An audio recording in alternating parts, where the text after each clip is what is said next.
ஓம் சாய்ராம். ஓம் சாய்ராம். ஓம் சாய்ராம். அத்தியாயம் 8. இந்த அத்தியாயத்தில் மானிடப் பிறவியின் சிறப்பு, சாயிபாபா உணவு பிச்சையெடுத்தல், பாய ஜாபாயியின் சேவை, சாயிபாபாவின் படுக்கை, குஷால் சந்திடம் அவருக்கு உள்ள பிரேமை, இவைகளை இந்த அத்தியாயத்தில் பார்க்கலாம். இப்பொழுது முந்தைய அத்தியாயத்தில் குறிப்பிட்டுள்ளபடியே மனித வாழ்க்கையின் முக்கியத்துவத்தை பற்றி ஹேமாத் பந்த் பல பட கூறிய பின்பு, சாயிபாபா அவரது உணவை எங்கிடம் இறந்தார், எவ்வாறு பாயஜாபாயி அவருக்கு சேவை செய்தார், எவ்வாறு அவர் மசூதியில் தாத்யா கோதே பாட்டீலுடனும் மஹால் சபாபதியுடனும் உறங்கினார், எவ்வாறு ரஹாதாவைச் சேர்ந்த குஷால் சந்த் விரும்பினார் என்பவைகளை விளக்கிச் சொல்லுகிறார். மானிடப் பிறவியின் சிறப்பு பற்றி பார்க்கலாம். இவ்வியக்கத்தகு பிரபஞ்சத்தில் கடவுள் பல கோடிக்கணக்கான மோட்சம், நரகம், நிலம், கடல், வானம், இடைப்பகுதிகள் ஆகியவைகளை ஆக்கிரமித்து கொண்டிருக்கும் ஜந்துக்களை அல்லது ஜீவராசிகளை உற்பத்தி செய்திருக்கிறார். எவருடைய புண்ணியங்கள் மேம்படுகிறதோ அவர்கள் தங்களின் செய்கைகளின் பலன்களை மகிழ்ந்து அனுபவிக்குந்தோறும் மோட்சத்திற்கு சென்று வாழ்கிறார்கள். அது முடிந்த பிறகு அவர்கள் கீழே இறங்கி வருகிறார்கள். தீமைகள், பாவங்கள் அதிகமுள்ள ஆத்மாக்களோ நரகத்திற்கு சென்று தாங்கள் தகுதியுள்ளதோறும் தங்கள் தீவினைகளின் பலன்களை அனுபவித்து அவதியுறுகிறார்கள். நல்வினை, தீவினை இரண்டும் சம அளவாயிருப்பின் அவர்கள் மீண்டும் இவ்வுலகில் பிறக்கின்றனர். தங்களின் சுயமான முக்திக்கு உழைக்கும் முயற்சிக்கு மீண்டும் ஒரு வாய்ப்பு தரப்படுகிறார்கள். முடிவாக தங்கள் நல்வினை, தீவினை இரண்டுமே முழுமையாக அகற்றப்படும் போது அவர்கள் சுதந்திரமடைந்து விடுவிக்கப்பட்டவர்களாகிறார்கள். இரத்தின சுருக்கமாக உரைத்தால், அவரவர்களின் செய்கைகளுக்கும் நுண்ணறிவு மனப்பண்பாட்டிற்கேற்ப பிறவைகளை பெறுகிறார்கள். மானிட உடம்பின் தனிச்சிறப்பு பற்றி பார்க்கலாம். நாம் அனைவரும் அறிந்தபடியாக சர்வ ஜீவராசிகளுக்கும் 4 விஷயங்கள் பொதுவானதாகும். அதாவது உணவு, உறக்கம், பயம், உணர்ச்சி முதலியவை ஆகும். மனிதனுடைய விஷயத்தில் அவன் ஒரு சிறப்பான சாமர்த்தியத்துடன் இயற்கையாகவே ஆக்கப்பட்டிருக்கிறான். அதாவது மற்ற எல்லா பிறப்பாலும் அடையப்பட இயலாத ஞானத்தின் மூலம் அவன் கடவுள் காட்சியை பெறலாம். இக்காரணத்திற்காகவே தேவர்கள் மனிதனது உரிமையை குறித்து பொறாமைப்படுகிறார்கள். தங்கள் முடிவான விடுதலையை பெறுவதற்காக மானுடர்களாய் பிறப்பதற்கு ஆவல் கொள்கிறார்கள். கேவலமான அழுக்கு, சளி, கோழை, அசுத்தம் இவைகளால் நிரம்பியதும் தேய்வு, நோய், மரணம் ஆகியவற்றிற்கு காரணமாய் உள்ளதுமான இம்மனித உடம்பை விட கேவலமானது எதுவும் இல்லை என்று சிலர் கூறுகின்றனர். இது ஓரளவிற்கு உண்மை என்பதில் ஐயமில்லை. இவ்வாறான குற்ற குறைகள் இருப்பினும் இம்மனித உடம்பின் சிறப்பான மதிப்பு யாதெனில், ஞானத்தை அடைய மனிதனுக்கு ஆற்றல் இருக்கிறது என்பதேயாம்.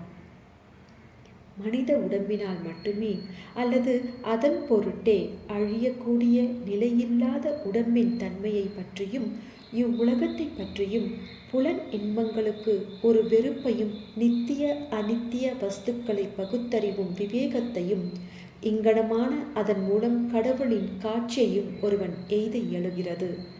அதன் அசுத்தத்தன்மைக்காக நாம் உடம்பை புறக்கணித்தோமானால் கடவுள் காட்சியை பெறும் வாய்ப்பை இழக்கிறோம். அதையே சீராட்டி புலன் இன்பங்களின் பின்னால் ஓடுவோமானால் அது விலைமதிப்பற்றதாகையால் நாம் நரகிடை வீழ்வோம். எனவே நாம் பின்பற்ற வேண்டிய ஒழுங்கான நிறைமுறையானது பின்வருமாறு: உடம்பை புறக்கணிக்கவோ விரும்பி செல்லமாக பராமரிக்கவோ கூடாது, ஆனால் முறையாக பராமரிக்க வேண்டும். குதிரையில் சவாரி செய்யும் ஓர் வழிப்பயணி தான் போகும் இடத்தை அடைந்து வீடு திரும்பும் வரைக்கும் தனது குதிரையை எவ்வாறு பராமரிக்கிறானோ அதையொப்ப இவ்வுடம்பை பராமரிக்க வேண்டும். இவ்வுடம்பு இவ்விதமாக எப்போதும் வாழ்க்கையின் உச்ச உயர் நோக்கமான கடவுள் காட்சி அல்லது ஆத்மானுபூதி அடையவே உபயோகப்படுத்தப்பட வேண்டும். பல்வேறு ஜீவராசிகளையும் கடவுள் படைத்தார். எனினும் அவைகளில் எதுவும் அவர் தம் வேலையை அறிந்து பாராட்ட இயலாததானால் அவர் திருப்தி அடையவில்லை. எனவே அவர் ஒரு சிறப்பான சாமர்த்தியமுள்ள ஜந்துவாக மனிதனை படைக்க வேண்டியதாயிற்று. ஞானம் என்னும் சிறந்த வரத்தையும் அளித்தார்.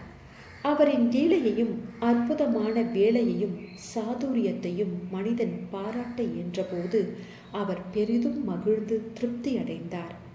இம்மானிட தேகம் எடுத்தது உண்மையிலேயே நல்ல அதிர்ஷ்டமாகும். அந்தணர் குலத்தில் உதிப்பது அதை காட்டிலும் நற்பேருடையது. அதை காட்டிலும் மிகச் சிறப்பான அதிர்ஷ்டமானது சாயி பாபாவின் பாதங்களில் தஞ்சமடைந்து சரணாகதி அடையும் வாய்ப்பை பெற்றதே ஆகும். மனிதரின் முயற்சி பற்றி பார்க்கலாம். மனித வாழ்க்கை எவ்வளவு அருமையானதென்று உணர்ந்து மரணம் உறுதி என்று அறிந்து அது எத்தருணத்திலும் நம்மை பற்றும் என்று அறிந்து நமது வாழ்க்கையின் குறிக்கோளை எய்த நாம் எப்போதும் விழிப்பாய் இருக்க வேண்டும். சிறிது அளவும் காலம் தாழ்த்தக்கூடாது. ஆகையால் நமது குறிக்கோளை அடையக்கூடிய வரை விரைவாக செயல்பட வேண்டும். அதாவது மனைவியை இழந்தவன் மறுமணம் புரிந்து கொள்ள கொண்டுள்ள மிகுதியான அக்கறை போன்றும், காணாமற் போன தன் மகனை அரசன் சல்லடை போட்டு தேடுவதை போன்றும் இருக்க வேண்டும். எனவே நமது இலக்கை எய்த நம்மிடத்தில் உள்ள எல்லா ஊக்கத்துடனும் வேகத்துடனும் நாம் பாடுபட வேண்டும். அதாவது தன்னை உணர்தல், நமது சோம்பேறித்தனத்தை அகற்றிவிட்டு தூக்கத்தை களைந்து அல்லும் பகலும் நாம் ஆத்ம தியானம் செய்தல் வேண்டும். இதை செய்ய நாம் தவறுவோமானால் நம்மை நாமே மிருக நிலைக்கு தாழ்த்தி கொண்டவர்கள் ஆவோம். எவ்வாறு செல்வது? கடவுள் காட்சியை தாமே எய்திய தகமையுள்ள ஞானி அல்லது முனிவர், சத்குரு ஆகிய இவர்களை அணுகுவதே நமது குறிக்கோளை அடைய மிகச்சிறந்த பயனளிக்கக்கூடியதும் துரிதமுமான வழியுமாகும்.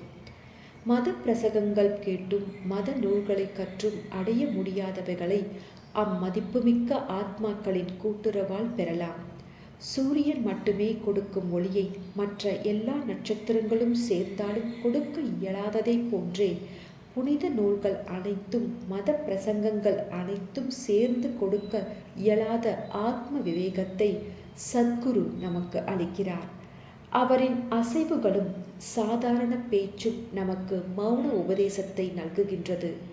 மன்னித்தல், அடக்கம் உடைமை, அவாவின்மை, தர்மம், உதாரண குணம், மனம், மெய் இவற்றின் கட்டுப்பாடு, அகங்காரமற்ற தன்மை முதலிய நற்பண்புகளெல்லாம் அத்தகைய தூய புனிதமான கூட்டுறவால் பயிற்சிக்கப்பட்டதால் அடியவர்களால் அவைகள் அனுசரிக்கப்படுகின்றன.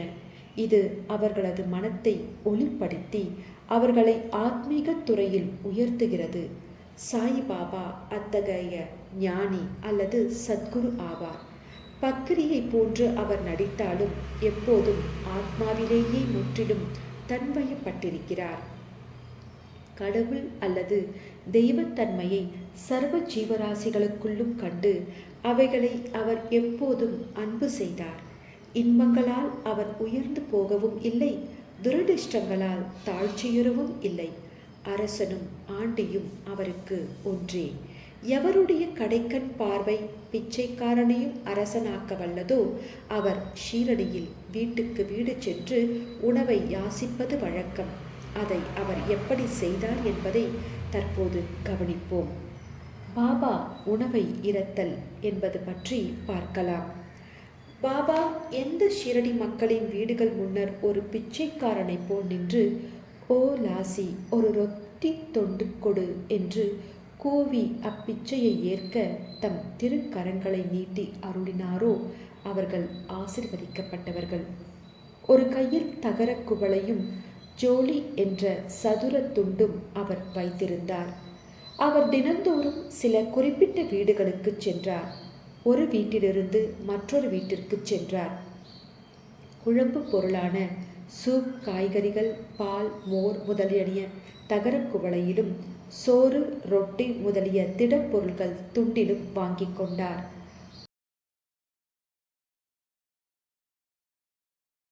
இரு பொருள்களையும் ஒன்று கூட்டிய ருசியை எங்கனம் அவர் பொருட்படுத்த முடியும்? துண்டிலும் தகரக் குவளையிலும் கொண்டு வரப்பட்ட எல்லா உணவுப் பொருள்களும் ஒன்று கலக்கப்பட்டு பாபாவால் அவர் மனம் நிறைவேறும் வண்ணம் பகிர்ந்து உட்கொள்ளப்பட்டது. சில குறிப்பிட்ட பதார்த்தங்கள் சுவையானதாகவோ மாறாகவோ இருப்பினும் பாபா தமது நாக்கு முழுவதும் சுவை உணர்வையே இழந்துவிட்டதைப் போல கவனிப்பதே இல்லை. பாபா மதியம் வரை பிச்சை எடுத்தார்.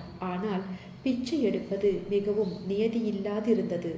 சில நாட்கள் சில சுற்றுகளை சென்றார். சில நாட்களில் பகல் 12 மணி வரையும் எடுத்தார். இவ்வாறு சேர்க்கப்பட்ட உணவு ஒரு சட்டியில் கொட்டப்பட்டது. நாய்களும் காக்கைகளும் பூனைகளும் அதிலிருந்து தாராளமாக சாப்பிட்டன. பாபா அவைகளை விரட்டியதே இல்லை.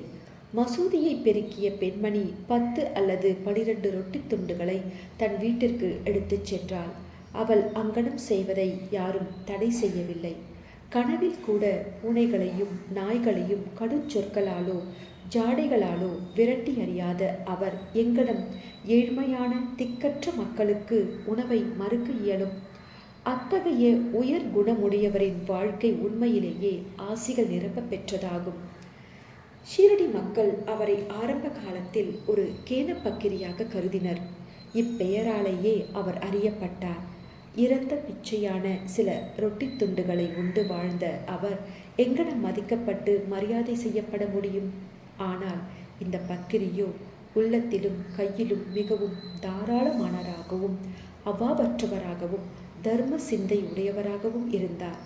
ஸ்திரமில்லாதவராயும் இரும்பு கொள்ளாதவராயும் புறத்தில் தோன்றினாலும் அகத்தில் உறுதியுள்ளவராயும் நிதானம் உள்ளவராயும் இருந்தார். அவருடைய வழியோ அறிவுக்கு எட்டாதது. எனினும் அச்சிறு கிராமத்தில் கூட அன்பும் ஆசிர்வாதமும் உள்ள சிலர் பாபாவை பரமாத்மா என்றே உணர்ந்து மதித்தனர். அப்படிப்பட்ட ஒரு நிகழ்ச்சி கீழே தரப்பட்டுள்ளது. பாய ஜாபாயியின் உன்னத சேவை பற்றி பார்க்கலாம். தாத்யா கோதே பாட்டீலின் தாயார் பாய ஜாபாயி ஆவார்.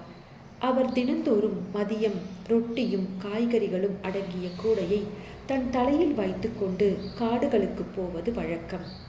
புதர் பூண்டுகளில் பல மைல் கணக்கில் அவ்வம்மையார் அலைந்து திரிந்து கேனப்பக்கிரியை கண்டுபிடித்து அவர் பாதத்தில் வீழ்ந்து அடக்கமாகவும் அசைவில்லாமலும் தியானத்தில் அமர்ந்திருக்கும் அவர் முன்னர் இலையை விரித்து உண்ணக்கூடிய பொருள்களையும் காய்கறிகளையும் ரொட்டி முதலியவைகளையும் அதன் மேல் வைத்து அவரை பலவந்தமாக உண்பித்தார்.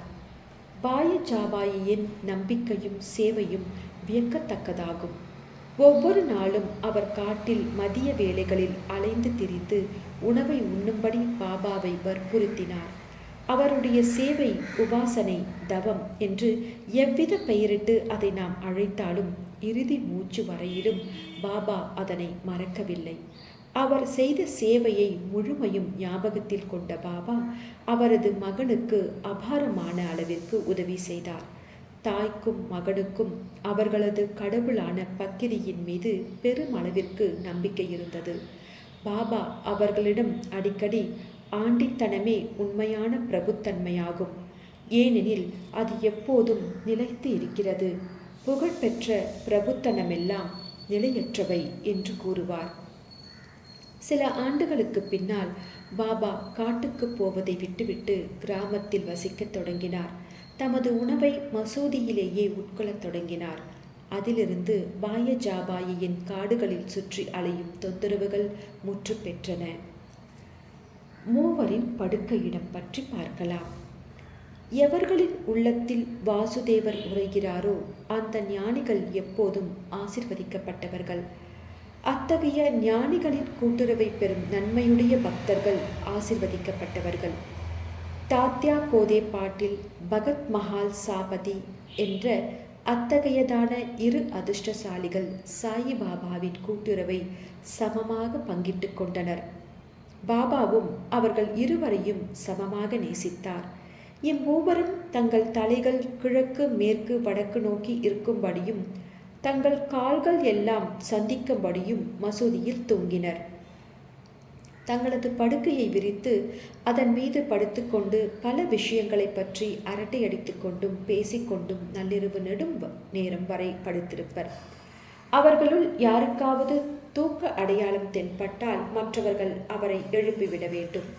உதாரணமாக, தாத்யா குரட்டிவிடத் தொடங்கினால் பாபா உடனே எழுந்திருந்து பக்கவாட்டில் அவரை அசைத்து தலையை அழுத்தியும், மஹால் சாபதி அவ்வாறு தூங்கினால் அவரை நெருங்கி கட்டி அணைத்தும் அவரது முதுகை பிடித்துவிட்டும் கால்களை உதைத்தும் எழுப்பி விடுவார்.